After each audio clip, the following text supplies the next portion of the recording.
Oh, Steph Curry getting all the attention. Steph Curry, 62 points. Steph Curry's not the reason why this team is playing better. This team is playing better because of Draymond Green. He's been back 3 games. Oh, love this And take. his intangibles is what's getting this team back on track. Well, Brandon, he's only scored a whopping 6 points in 3 games. I don't care. Did you see him last night? Let's take a picture. Let's show the picture of this guy getting his team right. These are the intangibles. And this is what makes a phenomenal leader. He is jumping, screaming, doing anything he can to get his guys set up in the offense correctly. I love Draymond Green. Great take. Welcome back, buddy. Just score a couple more points. Okay, sometimes places have very special parts of your heart. Like when you go to Philadelphia, you run up the Art Museum stairs, you get up to the top and you do the Rocky thing. You can't help it. Or if you're on a beach in California, you're like, oh, I'm going to go out on the waves and practice my crane kick like the Karate Kid. That's what Luka did here. It's like, whoa, in Houston, what am I going to do? Oh, I got it, the Dream Shake. I'll do the Dream Shake. And much like running up the Rocky stairs, doesn't look quite as great if you're not Hakeem Olajuwon. But is Hakeem Olajuwon running up the Rocky stairs? No. Luka tried to do the Hakeem Dream Shake, ends up airballing it. Nick, it's your son. You got to need a little bit more work in your Slovenian driveways. And I know the cobblestones make it tough with the footwork. It was part of your strategy. Each cobblestone, he had it numbered. But he needs a little more work on this.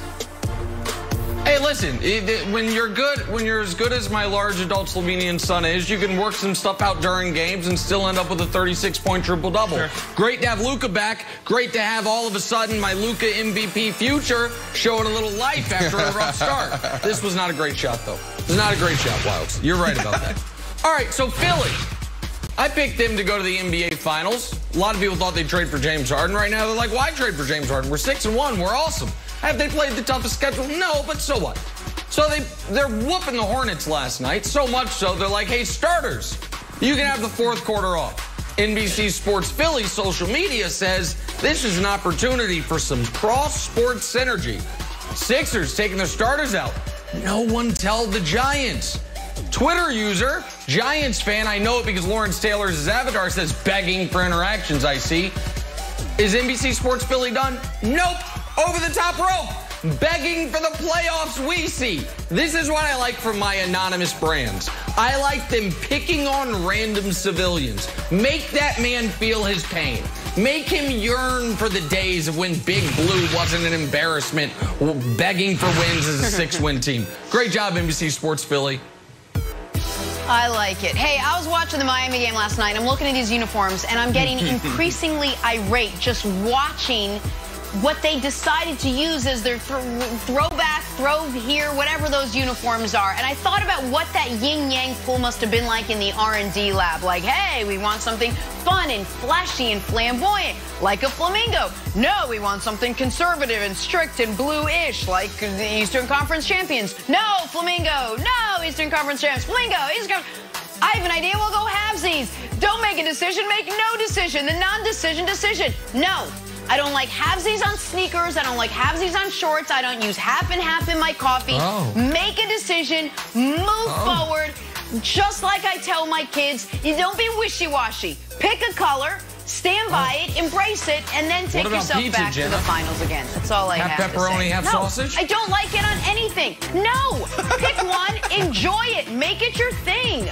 This like, oh, I'm not sure how I feel. Feel it. Figure out how you feel and feel it. That's it. All right, I got to calm down. I'm all fired up. I get fired up. Let's play a little drawing to blank. Start in Philadelphia, where the Carson Wentz saga is getting a little thicker. The now former starter declined to speak to the media Monday as the Eagles cleaned out their lockers. GM Howie Roseman said trading Wentz is not anything we're talking about right now. So, Brandon, Carson Wentz declining to speak Monday is blank. Jenna? Nostalgic. Gotta go there. This is reminiscent of my time in Chicago. Look, that last year, I probably went 2-3 months without talking to Jay Cutler. And we were actually playing football together. He was throwing me passes. So the writing was on the wall for me. And I say all that to say this. Look, that last week, that Monday after our last game, I ran into our locker room. I grabbed my trash bag, threw everything in there because I knew weeks before that it was over. So this is nostalgic for me. It's reminiscent of my time in Chicago when I knew it was over. Here's the distinction, though, Brandon. You, because of the position you played and because of your salary, were not the face of the team. You might have been the best player on the team, but you weren't the face of the team. Carson Wentz has been entrusted by this team with the 2nd overall pick, which they traded a bunch of picks for, and then a premature contract extension. He has rewarded them with 0 quality playoff games and a bunch of petulant whining and leaking to the media. More importantly, though, as far as what he owes them, Wilds. Oh, by the way, so I say this is on brand. Sorry, I forgot to give my answer. I just went right into the take. Forget the answer, straight into the take. This is Wilds. This is a missed opportunity for Carson. He could have reframed the conversation around himself. Because if anyone's going to consider trading for him, it's not just how good of a player he is question. It's the baggage that he brings with him question. He could have assuaged a lot of those concerns if he gives the press conference where he kind of owns up some of his mistakes and talks about moving forward. He robbed himself of that opportunity, but I think that's somewhat on brand for how he's acted the last year or so. Yeah, why was he a healthy scratch? That would have been my question if you thought, like, dude, you're getting paid a ton of money. Why were you a healthy scratch? Cam Newton played, not making the playoffs. Matthew Stafford played. Matt Ryan played. Deshaun Watson played. They all make a lot of money. They show up to play. They're like, oh, I'm not the starter. You know, keep me for Sudfeld reps.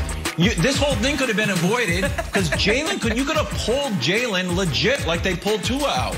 And then Wentz could have come in there and won the game. It would have been smart for him. It would have been smart for the Eagles to be like, look, this guy still got it. Can win you a game. They could have gone to the offseason and kept his trade stock high. I thought it was just dumb all around. Wentz magic. Dumb decisions, Dusty. I'm sorry, Dusty's our local Eagles fan. It's just really maddening. All right, you mentioned that Cam Newton played. I love it. Cam, who was playing on a 1-year deal in New England, safe to say things didn't exactly go as planned for him, unless the plan was to throw only 8 touchdowns all season. Then it was a fantastic plan. Cam was asked about his future. He said it's too early to tell if he'd accept a backup job. So, Brandon, Cam Newton's comments are blank. Yeah, look, I love this segment because it gives me opportunity to learn new words and then also teach you guys new words. So the answer is dawdling. What does dawdling mean, Brandon? Well, it means to do something or go somewhere slowly, taking more time than necessary. Cam Newton, weeks ago, should have already embraced the fact that he is going to be a backup. There's not one team out there right now that's going to say, Cam, we want you to come in here and lead this team. Now, there are a handful of teams that will say, Cam Newton, we want you to be our backup and we'll give you an opportunity to compete and get your career back on track. So if I'm Cam Newton here, I'm sitting here like, man, this year was terrible. This year sucked. But now I got to do everything I can to prove to the NFL that I'm back, Nick. So I say spot on because, hey, listen, I'd love to argue that Cam should go be the backup for the soon-to-be 2-time defending Super Bowl champion Kansas City Chiefs, be the goal line back, peel a Super Bowl, flash that smile. But Cam Newton is bigger than backup quarterback. So what job keeps him in the NFL or around the NFL, pays better than backup quarterback, and is commensurate with his star quality? Monday Night Football analyst. Take all your Phillip Rivers Monday Night Football takes, ball them in a trash, throw them away in the same waste paper basket he should have thrown his bolo ties, tell him to go coach high school football, and give Cam that job.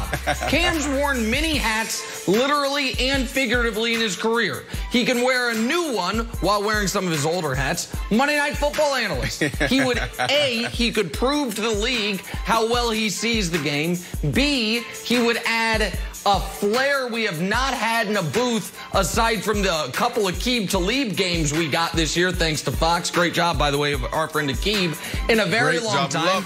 And it would be great. We would love it. It would be awesome. So, Cam Newton, I hear it pays incredibly well. You should go after that job. And maybe, as an added bonus, Wild, I love this a year out of the NFL's testing program, he can go down see Brandon at House of Athlete. They can do some blood-spinning, weird injection stuff, get his shoulder right. So all those things, everything's go be clean Monday at Night House of Football Athlete. analyst. No. Well, no, I'm not saying it's not clean. My bad. I'm just saying. Platelet them around. I love that idea. Just to piggyback on it. One, that job will be there, or there will be a job out there. So maybe that job's in 2 years or 3 years. I'm okay with that. The other thing, jumping right into the booth, Tony Romo did it.